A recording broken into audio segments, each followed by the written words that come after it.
রাত শেষে কিন্তু ভোরের দেখা মিলবেই মিলবে। রাত যতই ঘন হয় রাতের রং কিন্তু ততই কালো হয়, আর যত রাত কালো হয় তত কিন্তু সামনে আলোর দেখা, মানে ভোর হবে হবে তেমন একটা সময়। নমস্কার বন্ধুরা, কেমন আছো তোমরা সবাই? আশা করছি ভালো আছো আর সুস্থ আছো। আমি দীপিকা, রানাঘাটের ছোট্ট একটা গ্রাম থেকে। আমার ছোট্ট সুন্দর নতুন আরও একটি ব্লগে তোমাদের অনেক স্বাগত আর অনেক ভালোবাসা। ভিডিওটি প্রথম থেকে শেষ পর্যন্ত দেখার অনুরোধ রইল।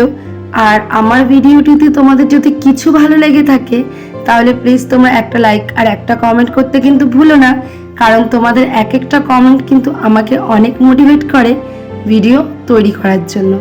নতুন নতুন আরও ভিডিও তৈরি করতে পারি শুধুমাত্র তোমাদের ভালোবাসা পেলে। সকালে ঘুমের থেকে উঠেই ঠাকুর প্রণাম করে ঘরের দরজাটা খুলে নিলাম, আর এটা কিন্তু আমার নিত্যদিনের কাজ। হয়তো তোমাদের সাথে এটা শেয়ার করা হয় না, তবে এটা কিন্তু আমার নিত্যদিনেরই একটা কাজ। সকালে ঘুমের থেকে উঠে ঠাকুরের নাম স্মরণ করে তারপরে কিন্তু আমি ঘরের দরজাটা খুলি।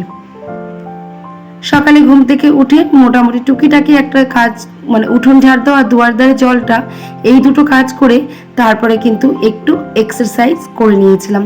আজকে আর হাঁটতে যাইনি, আর রোজ রোজ হাঁটতে যাওয়া হয় না জানো তো। তো আজকে বাড়িতেই একটু এক্সারসাইজ করে নিয়েছিলাম। আর বলো তো কি, প্রত্যেকটা মানুষের জীবনে কিছু কিছু সু অভ্যাস খুবই ভালো। আর সত্যি কথা বলতে শরীরচর্চা মানুষের অনেক রোগ প্রতিরোধ ক্ষমতা বাড়ায়। আমাদের যত বয়স হচ্ছে দিনে দিনে তত কিন্তু রোগের সংখ্যা বৃদ্ধি পাচ্ছে। তো হয়তো পুরোপুরি সেই রোগ থেকে নিরাময় পাবো না, কিন্তু একটু হলেও আমরা চেষ্টা করতে পারি সেই রোগ থেকে মুক্তি পাওয়ার। তার জন্য প্রত্যেকটা মানুষেরই উচিত কিছু কিছু সু অভ্যাস তৈরি করার। তো আমি প্রত্যেক দিন সকালবেলা এক্সারসাইজটা করে থাকি, আর তোমরাও করবে, এতে কিন্তু ভালো ফল পাবে। তো যাই হোক, এক্সারসাইজ করে এক গ্লাস গরম জল খেয়ে নিলাম, আর গরম জল খেয়ে তারপরে কিন্তু লেগে পড়লাম সংসারের কাজবাজে। মোটামুটি পুরো সংসারের সমস্ত বাসি কাজই আমার হয়ে গেছে। আর আমি কিন্তু আজকে ঘুম থেকে উঠেছি ওই 5টা নাগাদ, 4:45 নাগাদ ঘুম ভেঙেছিল। কিন্তু 4:45 নাগাদ ঘুম ভাঙার পর আর দেখছি ঘুম আসছে না। অনেক চেষ্টা করেছিলাম ঘুমানোর, কিন্তু ঘুম আর আসছিল না। তো এই জন্যই অগত্যা উঠে যেতে হলো। সমস্ত কাজবাজ করে আর গোপালের কতগুলো ড্রেস আমি ধুয়ে কমফোর্টে ভিজিয়ে রেখেছিলাম, সেগুলো মেলে গোপুর আজকে ব্রেকফাস্টে দিয়েছিলাম বিস্কিট আর জল। তো গোপুকে খাইয়ে আমি সোজা নিচে চলে এসেছি এবং চা বানাতে চলে এসেছি। 2 কাপ চা বানিয়ে নিলাম তোমার দাদাভাইয়ের আমি। চলো চাটা খেতে খেতে তোমাদের কিছু কমেন্টসে রিপ্লাই দেওয়া যাক। পম্পা অধিকারী দিভাই কমেন্ট করেছো, খুব সুন্দর একটা ভিডিও। থ্যাংক ইউ দিদিভাই, তোমার মনটা খুব সুন্দর, তাই আমার ভিডিওটা তোমার কাছে খুব সুন্দর লাগলো। অনেক ধন্যবাদ, এভাবেই পাশে থেকো। ব্লগার অনুমিতা, ভালো থেকো। তুমিও খুব ভালো থেকো দিদিভাই। সরি গো, কয়েকদিন তোমার ভিডিও দেখা হচ্ছে না, আবার দেখবো অবশ্যই। খুব ভালো লাগে আমার তোমার video. Paresh Biswa, nice, thank you. Swapna Prakash family আমাকে কমেন্ট করেছে, আজকে প্রথম তোমার ভিডিও দেখলাম, ভিডিও দেখতে খুব ভালো লাগলো, অনেক ভালোবাসা।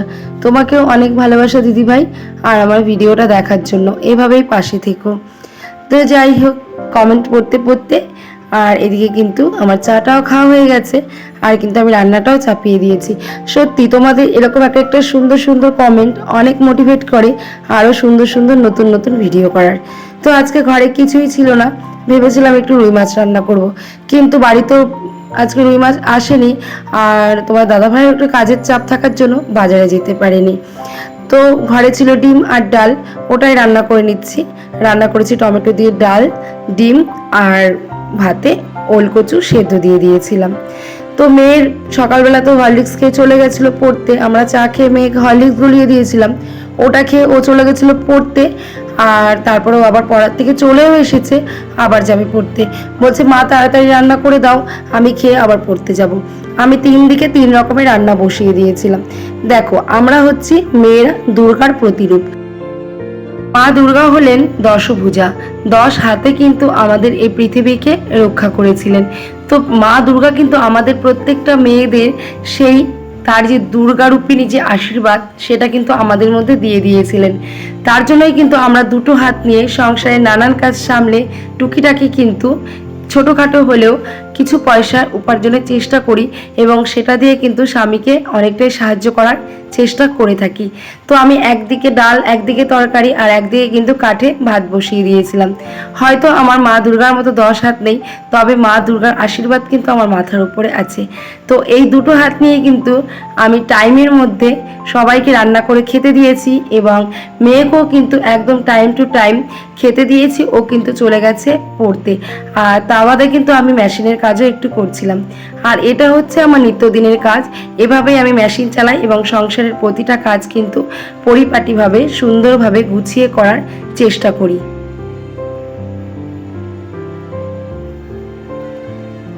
অন্যের সাথে চলে গেছিল পড়তে, তারপর ওর বিছানাটাও আমি সুন্দর করে পরিপাটি করে গুছিয়ে নিয়েছিলাম। আর এখন দেখো একটুখানি ঘরটা মুছে নেবো নিমাইল দিয়ে। ভেবেছিলাম আজকে একটু সার্ফ দিয়ে সুন্দর করে ঘরটা মুছবো, আর শরীর সাথ দিচ্ছিল না। আসলে সব দিন কিন্তু মানুষের সমান যায় না, তাই সার্ফ দিয়ে আর ঘরটা আজকে মোছা হলো না। একটু নিমাইল দিয়ে হালকা হাতে ঘরটা মুছে নিলাম। আর আজকে কিন্তু আমি স্টিকটা ইউজ করিনি। তার কারণ বলো তো কি? তার কারণ হচ্ছে স্টিক দিয়ে কিন্তু অতটাও পরিষ্কার হয় না। ওই তাড়াহুড়ার জন্য আমি স্টিক দিয়ে ঘরটা মুছি, তবে এইভাবে হাত দিয়ে কিন্তু আমি মাঝে মাঝে ঘরটা মুছি। তার কারণ হাত দিয়ে ঘরটা মুছলে কিন্তু বেশি পরিষ্কার হয়। আর ওই সকালে দেখেছিলাম আমি ছাদে ব্রাশ করছিলাম, আজকে কিন্তু আর গাছে জল দেওয়া হয়নি। শুধু ঘরের ভেতরে যে মানি প্ল্যান্ট গাছগুলো ছিল সেই দুটোতেই জল দিয়েছিলাম। ছাদের উপরে গাছগুলোতে জল দিইনি, তার কারণ হচ্ছে কালকে রাত্রে বেশ বৃষ্টি হয়েছিল। আর ভাদ্র মাসেও যে এতটা গরম পড়ে সেটা কিন্তু জানা ছিল না। এই প্রথম দেখছি জুন মাসের মতো গরম পড়ছে এই ভাদ্র মাসেও। কিন্তু মাঝে মাঝে বৃষ্টি হলে কিন্তু একটু ভালো লাগছে, কিন্তু বৃষ্টি থেমে যাওয়ার পর আবার কিন্তু যে কে সেই। তো কালকে রাতে ঝমঝমিয়ে বৃষ্টি হওয়াতে গাছগুলো যেন একটু প্রাণ ফিরে পেয়েছিল। তাই সকালে উঠে আজকে আর আমার গাছগুলোতে জল দিতে হয়নি। যাই হোক, গল্পে গল্পে দেখো আমার রান্নাঘরটাও কিন্তু ক্লিন হয়ে গেল। আসলে বলো তো কি, আসলে প্রত্যেক দিনই আমি এই রান্নাঘরটা হালকা হাতে প্রায় পুরোটা রান্নাঘরে আমি সুন্দর করে মুছি। তার কারণ হচ্ছে রান্নাঘর হচ্ছে মেয়েদের স্বপ্ন, আর এই স্বপ্নের জায়গার ভাগ কিন্তু কেউ কাউকে দিতে চায় না। এই রান্নাঘরটা কিন্তু যে যার মনের মতো করে পরিপাটি করে গুছিয়ে রাখি। তো আমার ছোট্ট এই কুড়ে রান্নাঘরটি তোমাদের কেমন লাগে অবশ্যই কমেন্ট করে জানিও। তো আমার সাজানোটা কেমন হয়েছে সেটাও কমেন্ট করে জানিও। দেখো আমি রান্নাঘরটা ক্লিন করে সুন্দর করে কিন্তু সাজিয়ে গুছিয়েও নিয়েছি।